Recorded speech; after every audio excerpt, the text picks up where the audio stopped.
All right, everyone. So today we're making France's national dish. It's called pot au feu. I believe that's how you pronounce it. Pot au feu? Pot au feu? One of those. It's in the description. You clicked on the video. You know what you're getting into here. So you got to start off with your meats here. You need beef. You need a lean stew meat, and then you need a meat with a bone. You can use short rib or ossobuco if you can get your hands on some ossobuco. I couldn't. There just wasn't any around for some reason at the grocery stores I went to, so we got the short rib instead.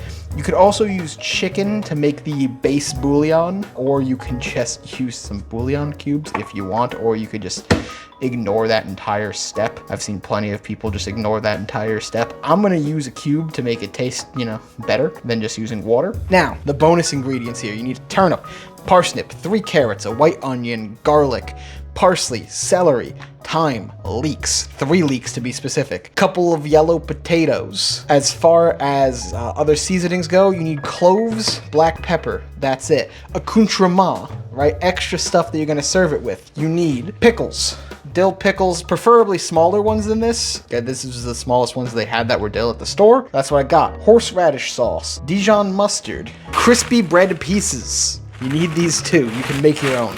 They had a bag at the store, so why bother? And I believe that's it. I might be forgetting something.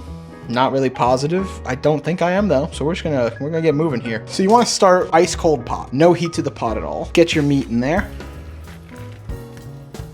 And now cover your meat with water. Once you got everything covered in water, simply get it on the stove and bring it to a boil. Well, that starts boiling. Let's prep everything else. For the most part, everything's going in whole, so you don't need to do a ton of prep, but let's grab this turnip, get rid of the top of it, and just get it peeled.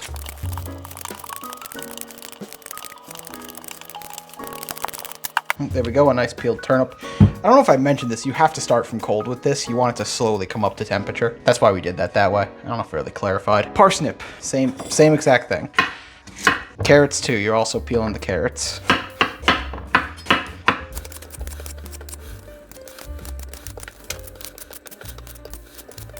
Also, just by the way, you don't have to do any of this right now. You could just save this all for later because none of this is going into the pot for like another hour or 2. Honestly, I probably shouldn't be doing this right now, but like we're already in it, I'm already here. Go ahead and get the skin off your onion. Garlic you're putting in whole, not a problem. You need 8 cloves with your onion, and I'm not even kidding. Several recipes have shown this. You shove them into the onion like this. That one broke apart, not great. And then you put this in there. What does that do? I don't know. Maybe it keeps them together so you can easily find them later. I'm not really 100% certain on the point of that. This is some dirty celery. Look at that. There's dirt all over the cutting board. You only need like half of the celery stalk. You could put the whole stalk in if they were cleaner, but the one that I got is kind of dirty. You might need more celery than this. I feel like I chopped that down a good bit. There we go, that's an appropriate amount. Leeks. I got some big ones. You only need 2. Every single tutorial that I showed just said, cut the top off and throw this whole thing in. I absolutely refuse. I refuse. Just from cutting into this, I can feel the sand on the table. All right, I am not going to have a sandy soup. There's a reason why I'm cutting the leek last right now. It's because I didn't want to get all the sand from inside the leek into anything else. I can feel grains of sand on here. Actually, I'm gonna get the 3rd leek in there. Some said 2, some said 3. I might as well. I have 3 leeks. What am I gonna do with the other leek later, Do they get in between every layer? Now, one problem with half mooning these like I just did is the fact that now they're not as structurally stable, and since everything's kind of served separated, it's not going to look as good, which that's unfortunate, but also it's better than eating sand. Okay, your pot is now starting to boil a bit, and you got to skim everything off the top, not the meat itself, just all these bubbles, all this scum. The first round here is going to have the most scum, but throughout the entire process, you're just going to want to keep skimming. This takes 3 hours to cook, by the way, so you're going to be doing this a lot. Okay, well, that goes a little longer. Potatoes can be skin on or skin off. Most preparations that I saw, skin was off. I personally prefer my potatoes to have the skin, but this isn't up to me. It's up to the country of France, Honestly, I think potatoes in general in this thing are kind of a concession. This is about a pound 1.5 pounds of potato, by the way, as well. I think they're kind of a concession because a lot of recipes didn't have potatoes at all, but I think people were just like, how am I going to eat this meat dish without potatoes? This needs potatoes. And then people started adding it later on in the future. I think most of the very old versions of the recipe that I saw, there were no potatoes. But modern times, you know, people like potatoes. And I guess that's fair because potatoes, they're from the New World, right? Well, aren't a lot of these ingredients New World ingredients? So I guess it doesn't really matter. Oh wow, look at how much more scum came up. Look at all this. Now in some dishes, like I don't know if you ever had like Vietnamese pho, you would like parboil, rinse it off to get rid of this scum layer and then put it back in. That'd be super sick if you were allowed to do that with this, but it specifically says don't do that, skim it off instead, which just, you know, feels like a lot of added work with little to no benefit, but you know, I keep saying I'm not French, but 14% French, so I guess I am kind of French. I didn't know that until I took a DNA test though. No one in my family knew that we were French. Okay, once this is really boiling, you want to drop the heat off and make it stop boiling, and then you're gonna make it start boiling again. I know, once again, this sounds, there's a lot of things about this dish that are just kind of silly, right? You're just gonna have to get over it. I'm mostly talking to myself right now because I just hate things that are like this, where it's like, oh, now you gotta turn it off and turn it back on so you get more scum. Listen, it's gonna make a clear broth. I understand it's gonna make a clear broth. It needs to be done. Let that stop boiling. Go back to peeling your potatoes. These are some small potatoes too. Okay, see how it stopped boiling? Start it back up. Also try and grab scum while you can and give it a little bit of a mix. Okay, once you get it back up to boiling, drop the heat down to low, and you're gonna let this simmer for an hour. That's an hour counting from when you started, not from right now. So like, not like give it another hour, come back. No. An hour from when you started. So I will see you guys that. Make sure, like I said, bring it to low. It's kind of going a little bit too hard right now. I don't know why. Relax. Oh well. Just every once in a while, check on it. Do some more skimming. Do some more skimming of the scum. And an hour, just come back and we'll start adding in flavor into this meat. All right, everyone, it's been an hour.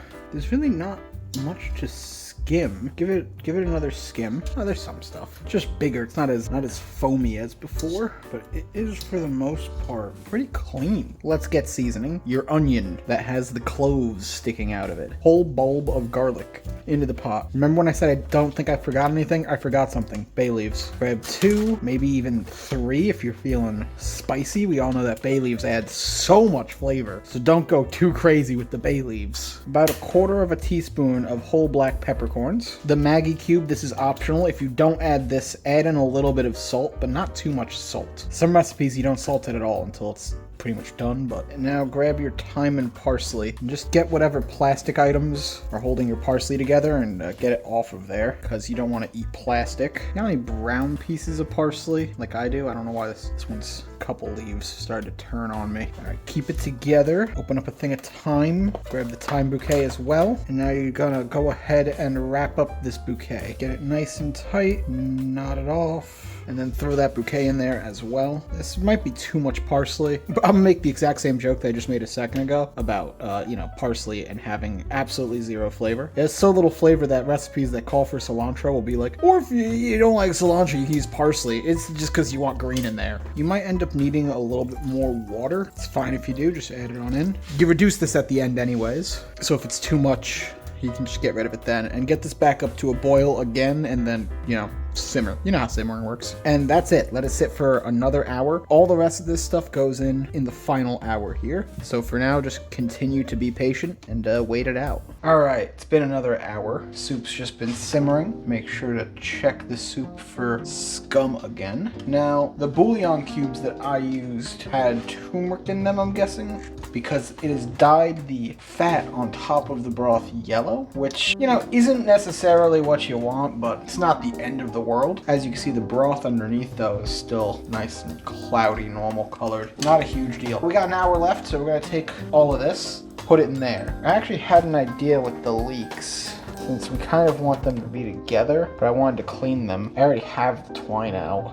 Why not just tie them back together? This is a very unnecessary step. This would be fine separated. I don't think doing this is really going to change anything, but it's also not gonna hurt anything. Where are my scissors? I just got new scissors. I swear to God, the roommate must be just like eating scissors. I lost the scissors, didn't know where they were, so I buy new scissors. It has been 2 days and the scissors are gone already. I mean, like I said earlier, that's a wholly unnecessary step. And I got the celery in, turnip. Just gonna remind you what these are all called. Parsnip, carrots, potatoes. Pull the parsnip back out and use it as a spoon. Try and get everything in there.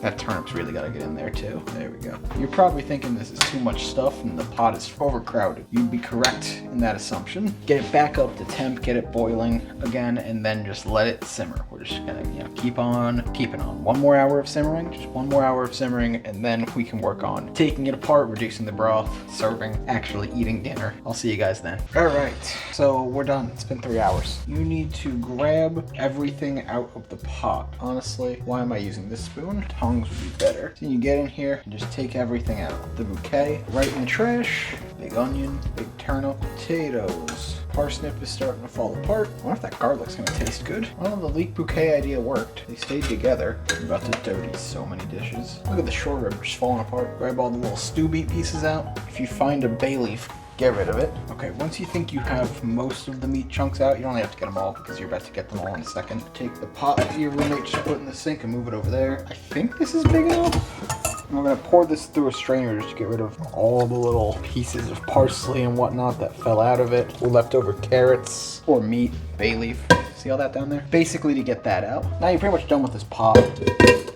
I mean, you could keep using it. Like, let's say you didn't just pour it into a different pot, but I did, so no reason to pour it back. And you're gonna want to try your broth here to taste for seasoning. Let it cool off instead of burning your tongue. That's actually pretty good as far as salt content goes. I'm gonna reduce it just a little bit here, even though there is a good amount of broth left. Now, if you wanted this to look even better, you could chill this broth to get that layer of fat off that's making this yellow. There isn't like a ton of fat. You can actually see all the little fat bubbles. You can see some in this spoon. It's like almost impossible to skim because it isn't like thick enough, but that fat is what's discoloring the soup. And the only way to get rid of that would be to chill it and then scrape the fat layer off. But for now, I'm gonna work on plating, setting everything up while this boils for a little bit, and I'll see you again in a minute. Bam, here we go, here's the meal. So you start with the soup as an appetizer. It's a very clean broth. A surprisingly large amount of flavor, actually. Wow, that's quite good. Plan on eating more of that, but let's get into the meats and vegetables before it gets cold. Now, what you have here are your classic accoutrement: salt, Dijon mustard, horseradish sauce, and pickles. I don't know if you remember, but we didn't really salt this much, so I think that's why the salt's here. Let's just go through each of them. Salt. Enhances the flavor. Really brings it out. Dijon mustard. Very tasty. Horseradish. That's probably my favorite one. It is a little dry, so I'm just gonna dip it into the broth and then into the horseradish again. That's good. I don't know why they separate it out and serve it separate. Hit it with a little salt and a pickle. I don't know if these are really necessary. All right, veggies. Potato. It's a potato. Onion. Pretty sure you know what this tastes like. Let's not eat the clove with it, though. Lost most of its flavor, which makes sense. It's in the soup itself. How about some leek with some mustard? That's actually great. I gotta eat more leeks. These are like 2 of my least favorite things: cooked celery and cooked carrots. Don't love that. Actually, it's probably the best piece of cooked celery I've ever had. Carrot. It's a carrot. Turnips. I don't know what these taste. I don't know if I've ever had a turnip. I don't. Oh, that's good. That'd be good with mustard too. Yeah, solid. Parsnip. Also don't think I've ever tried this.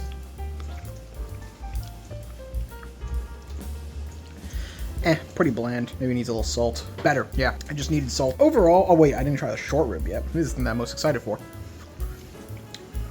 Oh yeah. Honestly, screw the other meats. That's gonna be really salty. My god, dude, short rib's so good. Personally, I think you can do better things with all these ingredients if you use different spices, but I'm not mad at it. If you got like 4 hours to burn on a Saturday, maybe. I wouldn't do this on a weeknight like I just did. That was silly of me. But anyways, ooh, I want this soggy bread. I'll see you guys next time.